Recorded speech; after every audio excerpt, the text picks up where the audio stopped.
Hi friends, this is lovely Ganesh WhatsApp star. మనం మనలాగా ఎవరి దగ్గర ఉంటామో తెలుసా?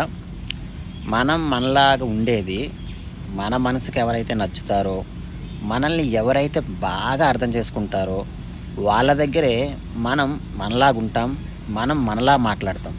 ఎందుకంటే మనల్ని అర్థం చేసుకునే వాళ్ళ దగ్గర మనం అబద్ధాలు చెప్పం. ఎందుకంటే నిజం చెప్పినా అర్థం చేసుకునే మనసు వాళ్ళకు ఉన్నప్పుడు అబద్ధం చెప్పడం ఎందుకు?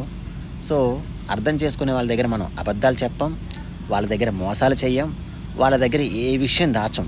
ఎందుకంటే అన్నిటికీ అర్థం చేసుకున్నప్పుడు ఇంకెందుకు దాచడమైనా, ఎందుకని మోసం చేయడం?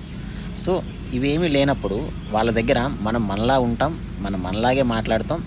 ఏదున్నా వాళ్ళకి ఫేస్ టు ఫేస్ చెప్పేస్తాం, ఏదున్నా ఫేస్ టు ఫేస్ తీసుకుంటాం. సో ఫైనల్గా ఏంటంటే, మనం ఒకరి దగ్గర మనం ఒరిజినల్గా ఉంటున్నామంటే అర్థం మనం వాళ్ళని నమ్ముతున్నామని అర్థం. అది మనం ఒక విషయం వాళ్ళకి చెప్తున్నాము అంటే అది వాళ్ళు అర్థం చేసుకుంటారని అర్థం.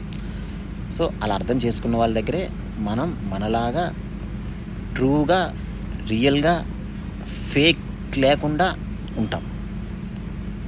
మనల్ని అర్థం చేసుకున్నప్పుడు. ఒకవేళ అర్థం చేసుకోకపోతే వాళ్ళకి అబద్ధాలే చెప్తాం, ఎందుకంటే వాళ్ళు ఫీల్ అవుతారేమో అని చెప్పేసి నిజాలు దాచేస్తాం, అబద్ధాలు చెప్తాం, మోసాలు కూడా చేస్తాం.